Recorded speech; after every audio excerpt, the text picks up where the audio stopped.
The emergency beacon had gone silent 3 hours ago. Vaughn led his pack through the crystalline forests of Therosa with lethal purpose.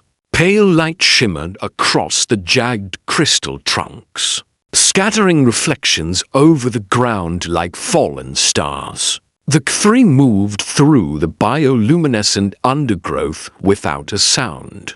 They were shadow and muscle, honed by generations of survival. Apex predators on 17 worlds. Their reputation was written in claw and fang across the outer rim.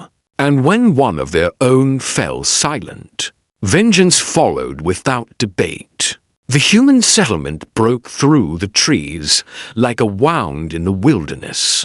Prefabricated metal structures, crude by Galactic standards, clustered around a clearing.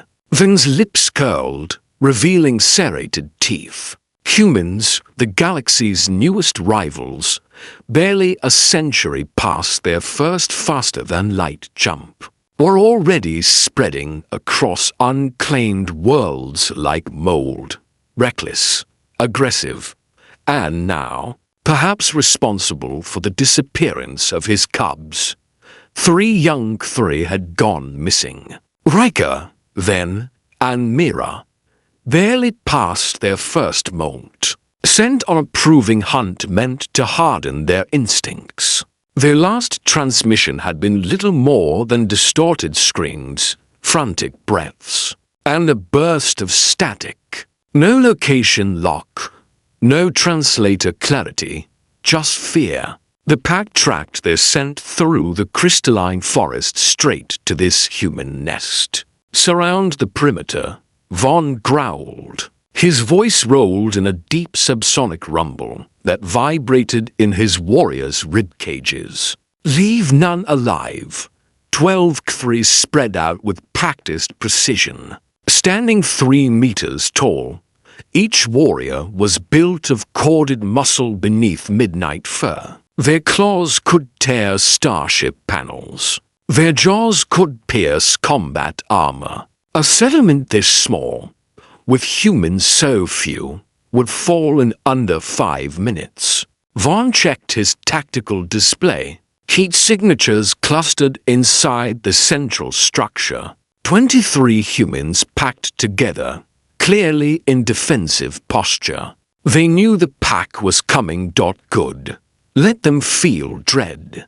Before the end, he raised one massive paw to signal the attack. Then he stopped. A scent drifted on the night. Wind, familiar, impossible. His cubs. Vaughn froze. Eyes flaring amber. He lowered his paw immediately. The pack halted mid-step, confused murmurs rippling through them. But they held their positions. Vaughn inhaled again. There was no mistake. His cubs were close, alive.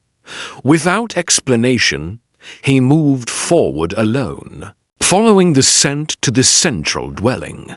Every instinct screamed caution, but the instinct to protect was stronger.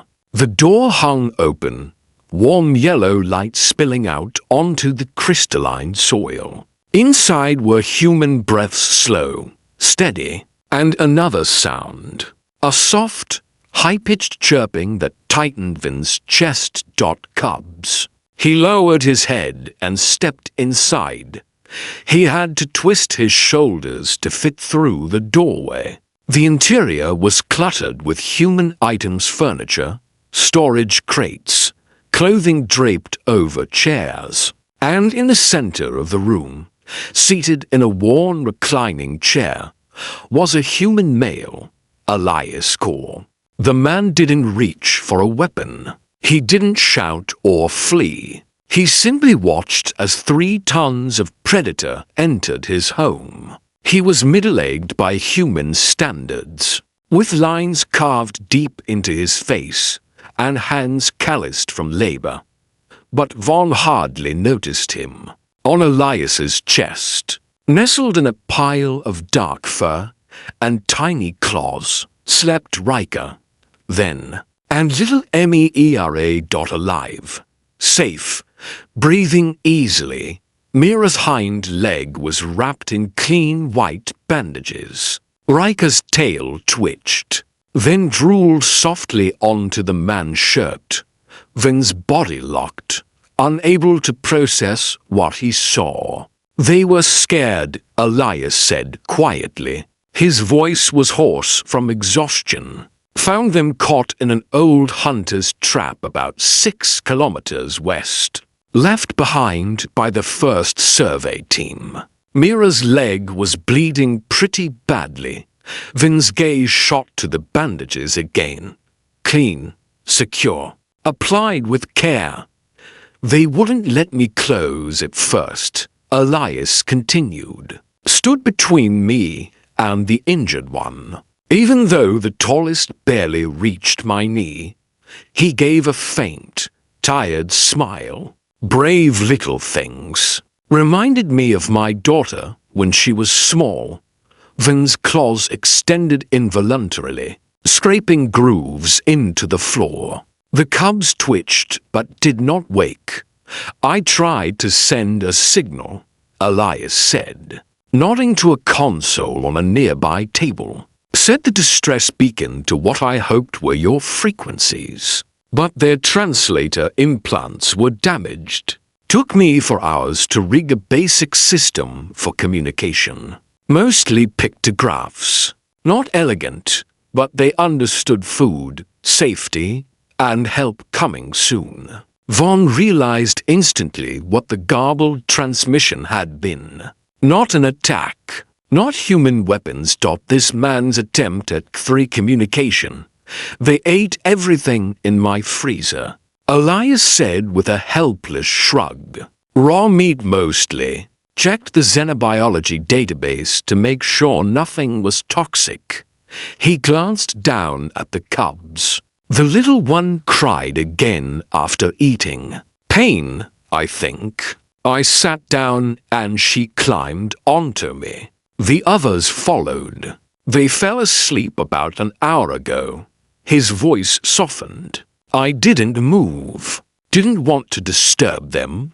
Vaughn studied him with new eyes. Elias was no warrior. He wore no armor, carried no weapon, and yet held steady under the weight of Vin's stare. His eyes round to bright, showing too much white were soft and tired, but steady. No fear.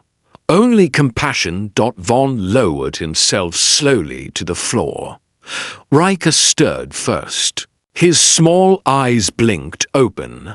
When he saw his father, he gave an excited chirp. Then Mira jolted awake, tumbling off Elias's chest and bounding toward Vaughn. They collided with him in a flurry of fur, squeaks, and relief. Elias stood carefully, his legs stiff from hours of stillness, and stepped aside to give them space. Vaughn inspected each cub with frantic precision. Mira's wound was clean and healing. Riker and then were exhausted but unharmed. All three were safe because of the human. Vaughn rose, his cubs clinging playfully to his fur. He faced Elias. For a long moment they stood in silence, to being separated by biology, history, and instinct, yet linked by a moment of mercy. Then Vaughn bowed his head.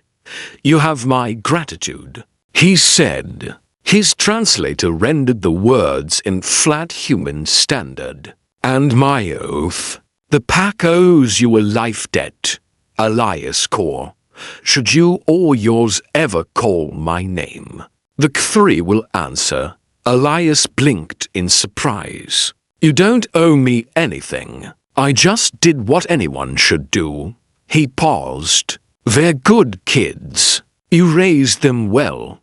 Outside, the pack waited in tense silence. When Vaughn emerged with his cubs pressed against him, the warriors stiffened in shock. Then they saw Mira's bandages. They saw the contentment in the cubs' eyes. They smelled safety, not fear. Slowly, understanding rippled through them. The human had saved the children. Von turned back once more. Elias stood in his doorway, framed by warm light against the alien night. He raised a hand in farewell. No threat, no plea, just a gesture of simple goodbye. Von lifted his own hand, returning the gesture in the Kthri manner. Then he led his pack back into the crystalline forest. The cubs chattering excitedly about the strange human who had helped them. Behind them, Elias closed his door. After 7 hours of immobility, he collapsed onto his couch. Tomorrow he would face the colony council and try to explain why a Kthri war pack had surrounded the settlement, and then walked away. But tonight, none of that mattered. Tonight, he slept. He dreamed of his daughter, grown and far away, and found comfort in the thought that somewhere across the galaxy, 3 alien children were safe with their family.